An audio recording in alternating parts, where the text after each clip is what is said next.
In the previous two videos we talked about attributes and groups, and in both videos we just took a glance at the types of geometry we can put attributes and groups on. And for the most part that glance is enough to get you going. However, there are still some weird bits about how Houdini handles geometry, and that is what I want to clear up in this video. Again, to follow along, grab the scene file from the downloads and let's jump into our first geocontainer here called Overview.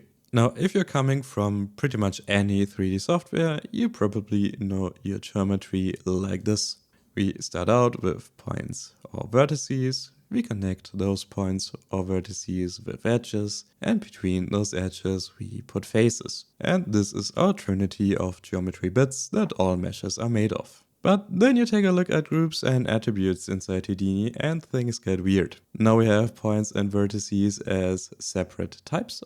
We do have edges with groups, but they're somehow missing in attributes. Faces are now called primitives, and attributes also have this strange thing called a detail. All of these have a very good reason to be here, so let's jump back out of this node and take a deeper look at each one of them. So first of all, every single type of geometry in Houdini, no matter if it's meshes or curves or volumes, and no matter if it's a simulation or a rig or just static geometry, everything is made of the same four building blocks: points, primitives, verts, and a detail. Edges are a bit of a special case that we'll cover later. Let's first of all tackle points. Points are, well, a point, a position in space. And the neat thing about Houdini is that it's still using the same kinds of points, no matter if these points are in a mesh, or in a point cloud, or in a particle simulation, or in a fluid simulation, or even are used inside, for example, a rig. These, in the end, are all the same type of points. Moving on to primitives, a primitive is usually a face, a polygon, but it can be a lot more, hence the more general name. To be exact, a primitive can be any type of geometry that is not a point. In here I've given you a whole range of geometries that all consist of one single primitive. I won't go through all of them, but here are a few notable entries. So for example, we have a whole range of curves.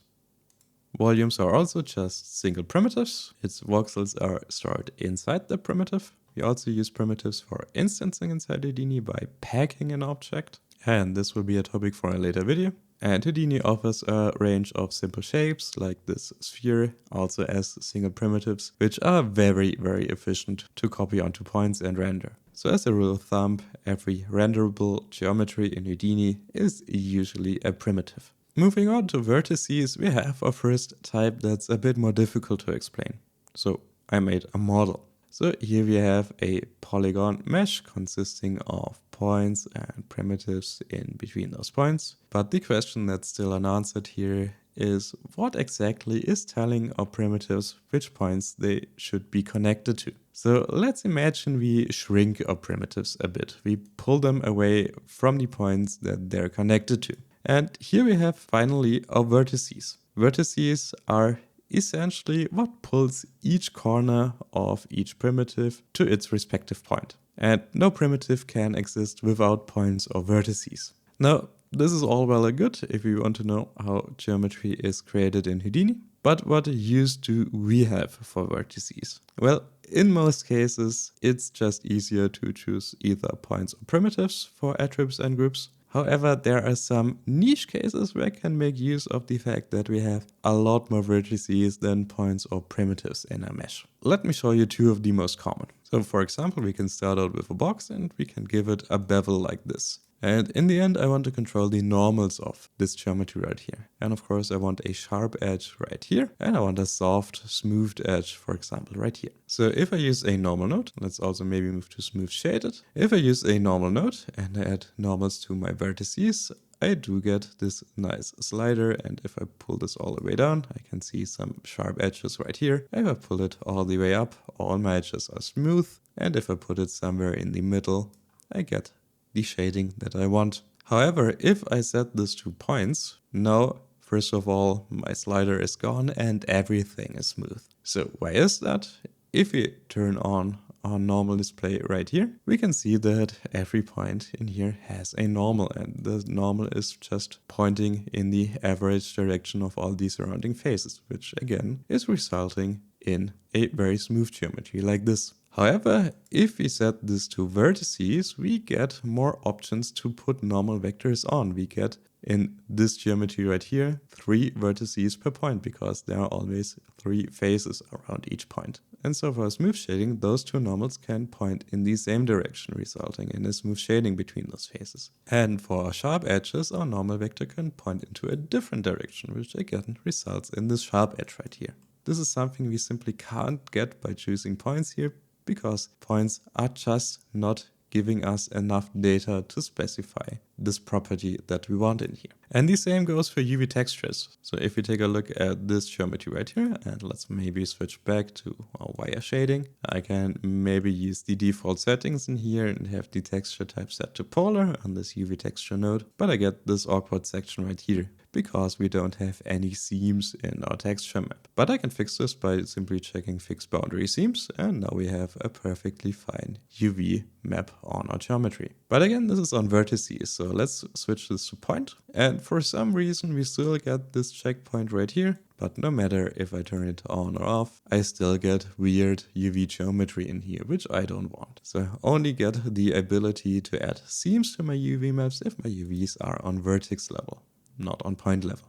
And finally, we have the detail. And every geostream in Houdini has exactly one detail. And it's meant as sort of a place to store general facts or details about the entire geometry, not just something for every single primitive or every single point. So for example, if I have a sphere and a box, and I want to know which of those has the largest area, I can, for example, use a measure node to create an area attribute, but this attribute can only be created on primitives or points. And again, as we're looking at areas, primitives is usually the best idea here. So taking a look at our geo spreadsheet, we have to move to the primitive tab in here, and here we have all the areas. But again, we are not interested in areas per face, we're interested in the entire area for the entire geometry. So what we can do to get this is use an attribute promote node to change the attribute class from primitive to detail. And in changing, I can set the promotion method to sum. So basically to sum all the different values that we have here on primitives, to sum all of these up into one value for the entire geometry. And if I move to the detail tab in my geo spreadsheet, I can see that my sphere has an overall area of around 3 and my box has an overall area of about 6. So again, details are the place where I can get very general info about the geometry that I'm using here. Now, finally, we have edges, and edges are a bit of an odd thing in Houdini. If we take a look at our geometry model from before, we can see that we really don't need edges to build a working mesh or curve inside Houdini. We just need points and prims and vertices connecting each prim to each point. And that's actually something that's not unique to Houdini. If you deep dive enough into the Python code or, for example, Blender or Cinema 4D, you can see that all geometry in every DCC just consists of points and faces and some method to connect each face to the right points. What edges are in the end is simply a helper object for us humans to make selections easier. So if you think about selecting UV seams or bevels without the concept of an edge, this would be quite atrocious, and that's the sole reason that edges are existing. And this is also the reason we only find edges in groups inside Houdini, since this is the system for making selections. If we do want to have attributes on an edge, we have to convert them to primitives. And for example, we can do this with a convert line sub right here. Now, we spent a lot of time talking about groups and attributes and geometry here, much longer than in any other DCC probably, and probably you are feeling a bit overwhelmed as well and are asking yourself if all this complicated stuff is really necessary. So in the last bit of this video, I want you to tell you why I think this entire system is one, if not the best feature that Houdini has, and turns it into a tool that can do pretty much everything. Because everything is built out of the same building blocks, and the only differences between, say, a rig like this or a simulation like this are the attributes on those building blocks and the nodes that we use to process our geometry. We can combine pretty much everything with everything in Houdini, even if that combination was not intended by side effects. So for example, we can take a look at a rig in Houdini and think, hey, that looks a lot like the geometry I can simulate with a Vellum hair sim like this. And with a bit of work, I can absolutely turn a Vellum solver into a node that I can now use to animate my characters, something that no pre-built node from side effects allows me to do. Now, to be fair, this is a quite complex setup that needs a fairly hefty amount of math that I have to know to make this work. But I can make this work. If I put in the hours and learn the stuff that I need, I can build pretty much any tool in Houdini that I want or need. And this is what really makes me want to use Houdini so much more than any other DCC out there. So with this sermon done, we're on to the next video and finally some actual projects again. And until next time, it's cheers and goodbye.